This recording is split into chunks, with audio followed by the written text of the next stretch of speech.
breaking the wall of environmental degradation by community solutions.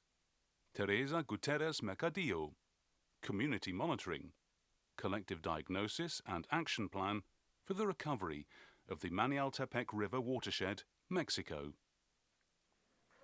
Hi. Good morning. I am so delighted to be here with you. What you are eating now is a dehydrated corn tortilla.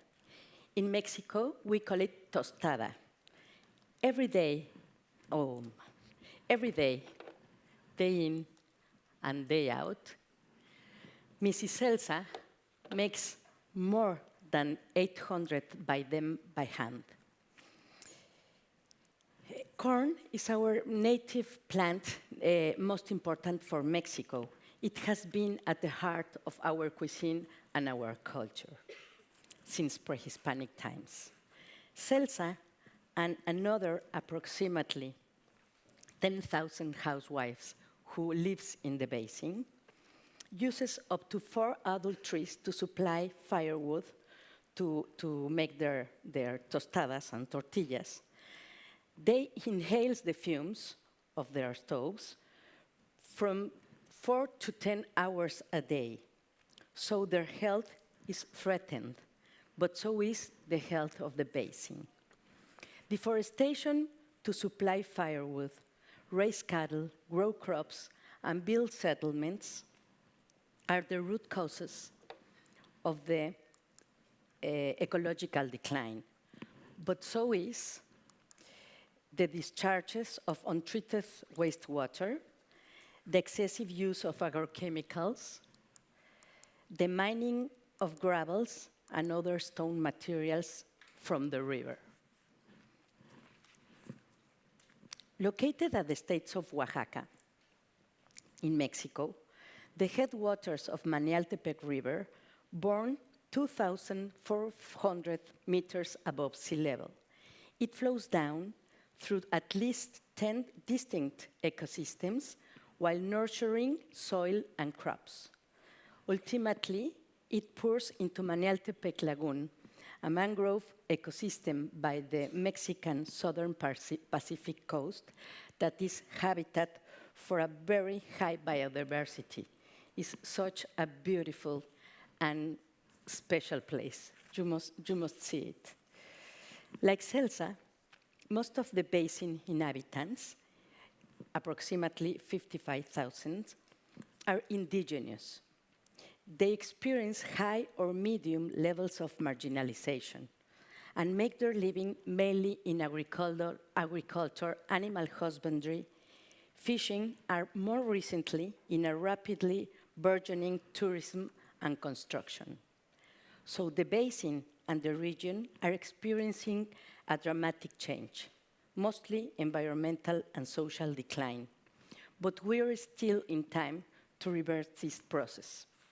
4 years ago, we began a project to set up a basin-wide regenerative program based on a broad environmental education campaign directed in this first stage toward students, housewives, and tourism operators.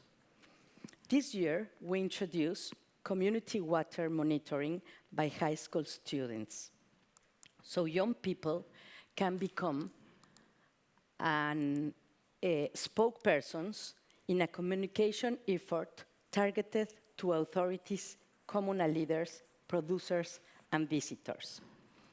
By experiencing the process of monitoring, they are better positioning to propose solutions and co-create an action plan.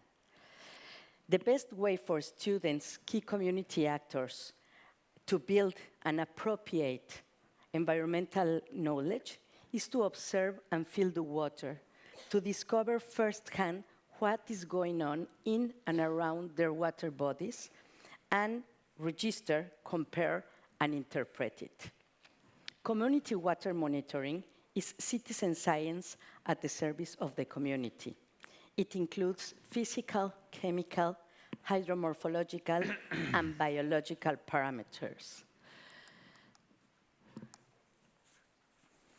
resignifying natural systems, recovering traditional knowledge, and fostering rural communities' appropriations of science thinking as it occurs through community monitoring experience, it is indispensable to regenerate the basin, to build more resilient communities, and to restore our relation with water. Thank you. On the dot. Well done. I hope you enjoy the tostadas. It was good. Local knowledge about this. So these communities are usually led by women. So empowering women here, what has changed in your project by empowering women? That's the question. Of course. We are so conscious about that. The women have the power of change the system, because they are the one who's suffering the fumes, the inhaled fumes, and to use a new stove,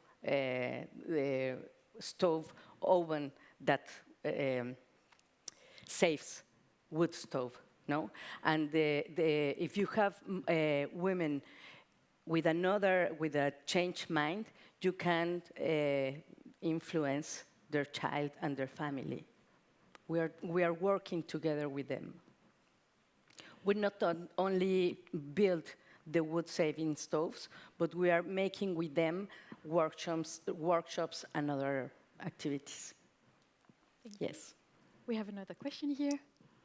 So maybe you could expand a little bit about this being part of a larger program with monitoring waters, this stoves we just talked about.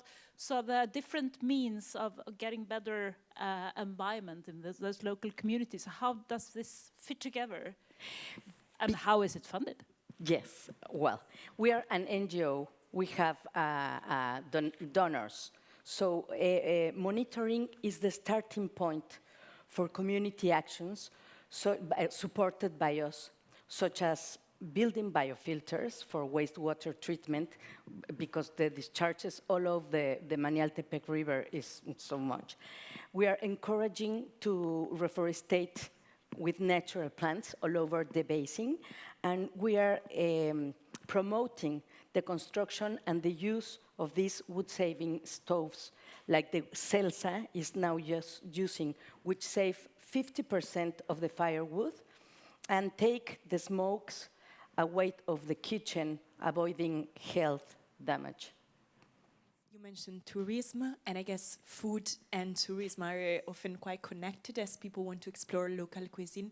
How did you work with tourist association, for example, to promote a slower tourism, also giving meaning to the type of food they could taste, for example, in the area, and associating also the environmental impact of certain diet, for example, in also the tourism collaboration, because often tourism is very extractive in these locations rather than supportive. Yes, of course. We are working with tourism operators, making them to make the monitoring system, so they can appropriation of the problems and the situation and make and tell to the tourism. And tourism are consuming this kind of tostadas that has QR and say the history of the deforestation and all the bad situation caused by the traditional tourism. Thank you. Thank you very much. Thank you.